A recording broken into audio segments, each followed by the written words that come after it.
عمر رضی اللہ تعالیٰ عنہ روایت کرتے ہیں، فرماتے ہیں رسول اللہ صلی اللہ علیہ وسلم نے فرمایا، اگر لوگوں کو پتہ چل جائے اکیلے سفر کرنا کتنا نقصان دہ ہے، صرف اتنا معلوم ہو جائے جتنا مجھ محمد کو معلوم ہے صلی اللہ علیہ وسلم، فرمایا لوگ کبھی سفر نہ کریں، تنہا سفر کرنا انتہائی مشکل ہے۔ جناب ابو ہریرہ رضی اللہ تعالیٰ عنہ راوی ہے، رسول اکرم صلی اللہ علیہ وسلم نے 3 لوگوں پر لعنت کی ہے۔ پہلا فرمایا مخنث الرجال الذین یتشبہون بالنساء، ان لوگوں پر لعنت، ان مردوں پر لعنت جو عورتوں کی ہم شکل اختیار کرتے ہیں۔ دوسرا فرمایا والمترجلات من النساء المتشابہات بالرجال، ان عورتوں پر لعنت جو مردوں کی شکل اختیار کرتی ہیں۔ تیسرا فرمایا وراکب الفلاۃ وحدہ، تنہا جنگل کا سفر کرنے والے پر بھی لعنت۔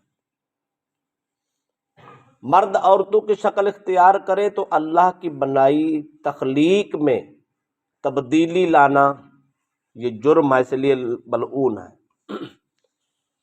اگر عورتیں مردوں کی شکل اختیار کریں تو ان کے لیے بھی یہی مسئلہ ہے۔ رہ گیا اکیلے سفر کرنے والے کو کیوں لعنت کی گئی؟ اس کی وجہ یہ ہے اکیلا سفر کرنے والا دنیا اور آخرت کے نقصانات اٹھاتا ہے۔ آخرت یعنی دین کا نقصان تو یہ ہے اکیلا آدمی اگر سفر پہ جائے تو اکثر غافل رہتا ہے نماز وغیرہ سے، اگر پڑھ بھی لے تو تنہا پڑھتا ہے۔ اگر اس کے ساتھ کوئی ساتھی ہو تو وہ نماز میں آہر سے اور کوشش سے پڑھ لیتے ہیں، باجماعت بھی پڑھ لیتے ہیں۔ اکیلا جانے والا نماز باجماعت سے غافل ہوا، اس لیے مذہبی اور دینی اور آخرت کا نقصان ہے۔ دنیا کا نقصان یہ ہے کہ سفر میں 100 حادثات ہو سکتے ہیں، 100 مسائل ہو سکتے ہیں اور اس کو کوئی پوچھنے والا نہیں ہوتا، اس لیے اس کو دنیاوی بھی نقصان ہے۔ تو جو آدمی اپنا اخروی یا دنیاوی نقصان کرے، اللہ اور اس کے رسول نے اس کو ناپسند کیا ہے، حتیٰ کہ وعیداً اس پہ لعنت کی ہے۔ عمر بن شعیب اپنے باپ دادا سے روایت کرتے ہیں، فرماتے ایک شخص سفر سے واپس آیا، سرکار صلی اللہ علیہ وسلم نے اس سے پوچھا ما صحبت احد، ما صحبتا، سرکار نے فرمایا تیرے ساتھ کون گیا تھا؟ عرض کی یا رسول اللہ صلی اللہ علیہ وسلم میں اکیلا ہی تھا، میرے ساتھ کوئی بھی نہیں گیا۔ نبی اکرم صلی اللہ علیہ وسلم نے فرمایا الراکب شیطان، اکیلا مسافر شیطان ہے، والراکبان شیطانان، 2 مسافر بھی 2 شیطان ہیں۔ فرمایا والثلاثۃ رکب، 3 سوار ہیں۔ تنہا مسافر کو بھی شیطان کہا، 2 مسافروں کو 2 شیطان کہا، 3 لوگ اگر سفر پہ اکٹھے جائے تو ان کو رسول اکرم صلی اللہ علیہ وسلم نے سوار کہا۔ اس کی وجہ یہ ہے اگر ایک آدمی جاتا ہے تو اس کا وہی دینی اور دنیاوی نقصان ہے، اور ہو سکتا ہے اس کو راستے میں کوئی حادثہ درپیش آئے تو اس کو اٹھانے والا کوئی نہیں ہوتا، گھر پہنچانے والا بھی کوئی نہیں ہوتا، وہ ذلیل ہو جاتا ہے، گھر والے گھر ذلیل ہو جاتے ہیں۔ اور 2 آدمی کو سرکار نے کیوں شیطان کہا؟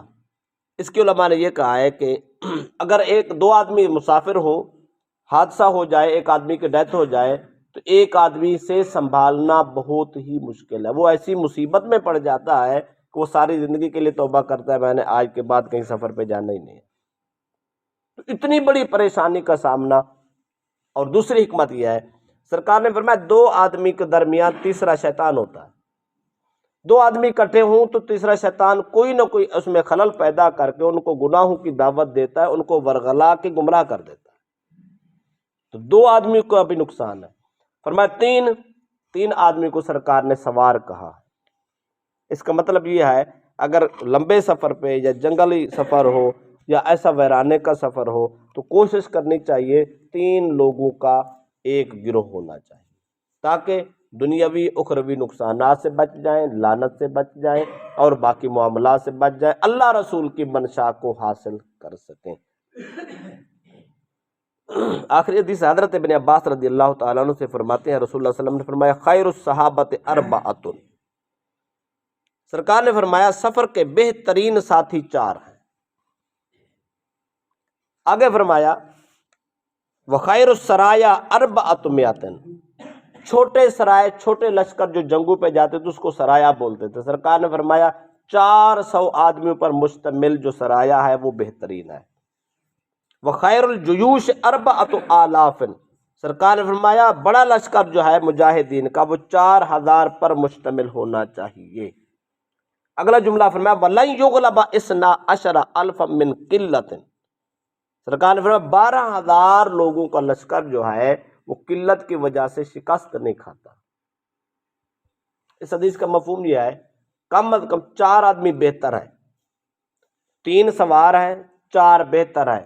شارحی نے لکھا ہے اگر گروہ بڑھتا جائے تو مسافروں کا وہ افضل کہلاتا ہے، جتنے بڑھ جائیں گے ساتھی اتنا افضل ہوگا۔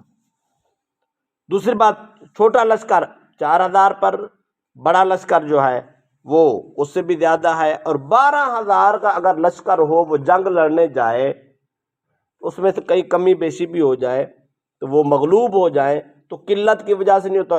12000 کا لشکر بہت بڑا لشکر ہے۔ 10000 کا لشکر نے تو مکہ فتح کر لیا تھا، 313 نے غزوہ بدر فتح کر لیا تھا، تو 12000 کا لشکر سرکار نے فرمایا بہت بڑا لشکر ہے کامیابی کے لیے۔ 12000 لوگ اکٹھے ہو جائیں تو بہت بڑے دشمن کو شکست دے سکتے ہیں۔ اگر اس میں کوئی کمی بیشی ہو جائے، 5 10 100 50 آدمی آگے پیچھے ہو جائے پھر ان کو شکست ہو جائے تو یہ نہیں سمجھا جائے گا کہ یار 50 آدمی کم تھے 12000 سے، ایسا نہیں ہے، بلکہ کوئی اور اسباب پیدا ہو سکتے ہیں۔ تو خلاصہ یہ نکلا جب بھی کہیں سفر پہ جائیں کوشش کریں اگر دن کا سفر ہو تو پھر کہیں گنجائش ہے، رات کا سفر ہو تو اکیلے نہیں جانا چاہیے، ساتھ ساتھی ہونا چاہیے۔ 2 سے بھی پرہیز کریں، کوشش کریں 3 ہونے چاہیے۔ بعض اوقات سواری چھوٹی ہوتی ہے تو پھر اجازت ہے جتنی سواری ہے وسعت ہے اتنی آدمی نے جانا ہوتا ہے، تو دن کو تھوڑی سی گنجائش ہے، رات کے سفر میں گنجائش نہیں۔ آبادی کے سفر میں تھوڑی سی گنجائش ہے، ویرانے اور جنگل کے بیابان اجنبی سفر میں گنجائش نہیں ہے۔ کوشش کرنی چاہیے کہ آدمی کو ایسا سنگ پہلے بنا لینا چاہیے تاکہ اس کا سفر عزت سے، سکون سے، اطمینان سے ہو سکے، گھر والوں کو بھی اطمینان، باہر والوں کو اطمینان۔ اس سے بہتر یہ ہے کہ جب 2 یا 3 آدمی سفر میں جائیں گے ایک دوسرے کی جان کے محافظ، دینی کاموں کے بھی محافظ، شیطان